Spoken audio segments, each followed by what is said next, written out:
अस्सलाम वालेकुम। FSc part 1 chapter number 6 में आज हमारा जो टॉपिक है वो है कंट्रोल ऑफ बैक्टीरिया का केमिकल मेथड। लास्ट जो है हमने पढ़ा था फिजिकल मेथड, उसके बाद जो नेक्स्ट आता है वो क्या है, केमिकल मेथड।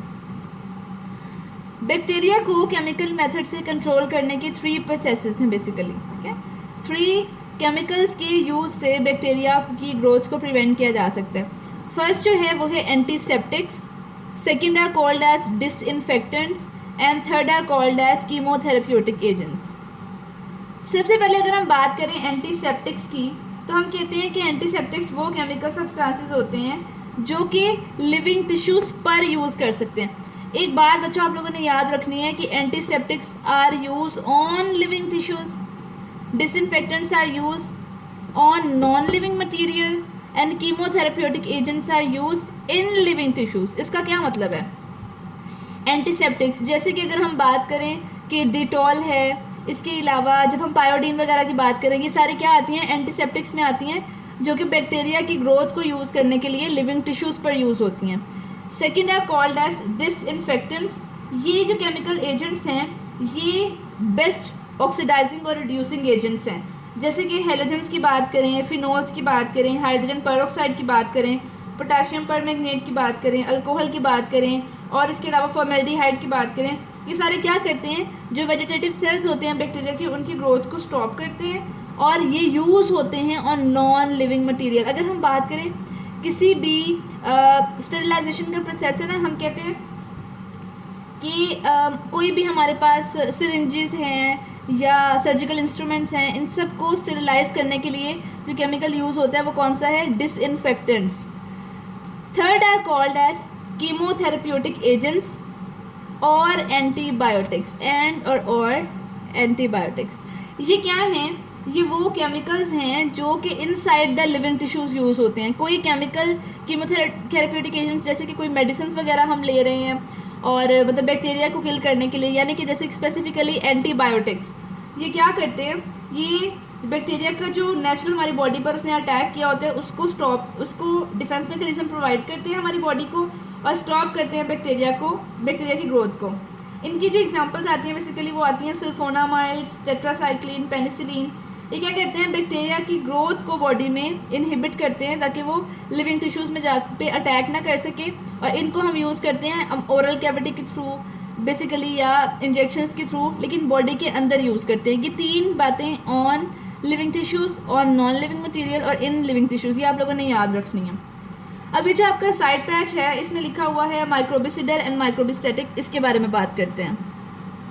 नेक्स्ट जो है वो ये 2 टर्म्स की बात करते हैं, ये बड़ी इंपॉर्टेंट हैं, शॉर्ट क्वेश्चन में अक्सर आती हैं। First is microbicidal effect and second is microbistatic effect. Microbicidal effect वो इफेक्ट है इसमें हम कहते हैं कि माइक्रोब्स जो हैं वो किल हो जाते हैं इमीडिएटली।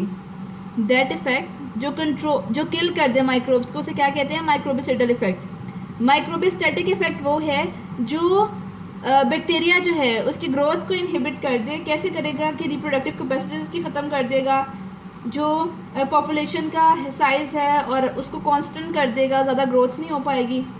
अब जो मोड ऑफ एक्शन है किसी भी फिजिकल और केमिकल एजेंट का, उसका जो कंट्रोल है वो वेरी करता है। अगर किसी को हम सही तरह एडमिनिस्ट्रेशन नहीं करते किसी भी एंटीबायोटिक की या किसी भी डिसइंफेक्टेंट की या किसी भी एंटीसेप्टिक की, तो उससे होगा क्या, उससे हमारी बॉडी में मौजूद cell membrane, cell wall, nucleic acid, cytoplasm चीज़ों की मेल फंक्शनिंग हो सकती है और वो प्रॉपर काम नहीं कर सकते। ये भी हो सकता है कि डेंजरस इफेक्ट कॉज कर सकते हैं। जो नेक्स्ट है इसके बाद वो है इम्यूनाइजेशन एंड वैक्सीनेशन।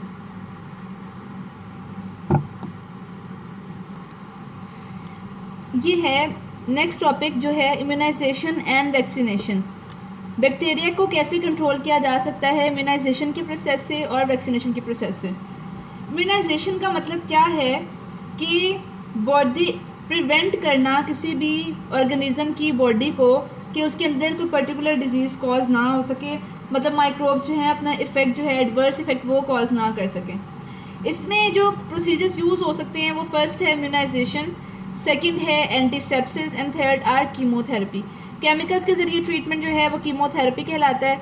एंटीसेप्सिस में क्या होता है, कि किसी भी इन्फेक्शन के होने की पॉसिबिलिटी को रिड्यूस करना एंटीसेप्सिस होता है। इम्यूनाइजेशन का मतलब ये होता है कि जो है बैक्टीरिया को बॉडी को ऐसे अडेप्ट किया जाए, उसमें ऐसी एबिलिटीज़ डेवलप की जाएं कि कोई पर्टिकुलर डिजीज़ या कोई इन्फेक्शन हमारी बॉडी में अगर हो भी तो वो इतना एडवर्स इफेक्ट कॉज ना कर सके और हमारी बॉडी प्रिवेंट हो सके उस पर्टिकुलर डिजीज़ से।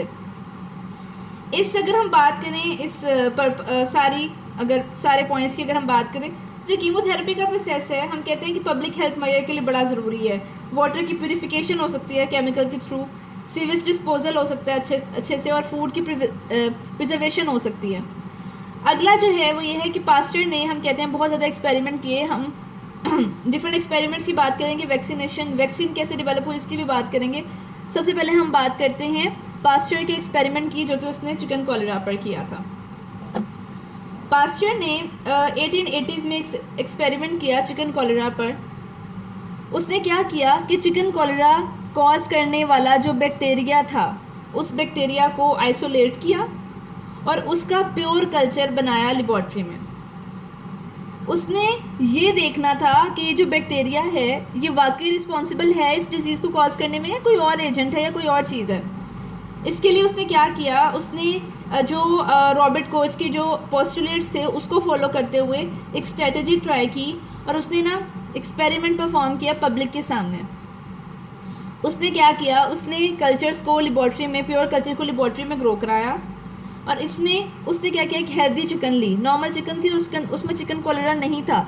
उसने क्या किया, उस जो प्योर कल्चर लेबॉर्ट्री में ग्रो कराए थे उसने उनको चिकन कॉलेरा में इंजेक्ट कर दिया, ये दिखाने के लिए कि चिकन कॉलेरा जो है उसकी डिजीज़ उस बैक्टीरिया की वजह से कॉज होती है या नहीं होती।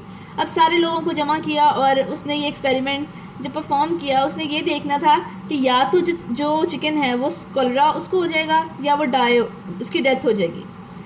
अब उसने क्या देखा कि वो जो चिकन थी वो बिल्कुल हेल्दी रही। कुछ दिनों बाद उसने देखा, एक्सपेरिमेंट जो उसने रिजल्ट्स देखे, उसने देखा कि जो चिकन थी उसको कॉलेरा नहीं हुआ बल्कि वो बिल्कुल नॉर्मल रही। अब उसने जब दोबारा चेक किया कि उसने एक्सपेरिमेंट जो परफॉर्म किया उसकी सारे प्रोसीजर या स्टेप बाय स्टेप उसने जब देखा, उसने ये देखा कि उसने जो चिकन में कल्चर इनोकुलेट किया था वो अटेनुएटेड था। अटेनुएटेड का मतलब होता है कमज़ोर था, वीक था। उसने वीक कल्चर यूज़ किया। वीक कल्चर का मतलब ये होता है कि अगर हम लेबॉर्ट्री में कोई प्योर कल्चर बना रहे हैं और वो कल्चर ओल्ड हो जाए, पुराना हो जाए, तो वो कल्चर क्या हो जाता है, वो अटेनुएटेड या वीक हो जाता है। उसमें इतनी विरुलेंस यानी कि डिजीज़ कॉज करने की एबिलिटी नहीं रहती। फिर उसने क्या किया, उसने मतलब जब देखा कि अच्छा ये उससे मिस्टेक हुई है कि उसने अटेनुएटेड कल्चर्स यानी ओल्ड कल्चर्स यूज़ कर लिए थे, तो उसने फिर क्या किया, उसने दोबारा पब्लिक के सामने एक्सपेरिमेंट परफॉर्म किया। उसने एक्सीडेंटली पहले यूज़ कर लिए थे ओल्ड कल्चर्स, उसने दोबारा न्यू कल्चर्स बनाए और प्योर कल्चर्स को इनोकुलेट किया चिकन के अंदर और उससे देखा कि उसके अंदर वाकई डिजीज़ कॉज हो गई थी चिकन कॉलेरा।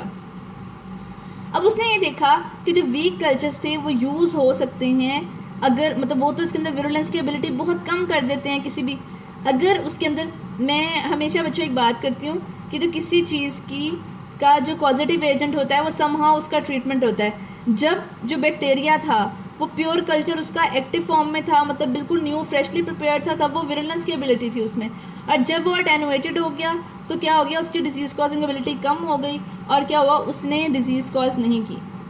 अब जो है नेक्स्ट लेक्चर जो हमारा होगा उसमें हम बात करेंगे जो पास्चर का वैक्सीन जो डिस्कवर करने का प्रोसीजर था उस पर।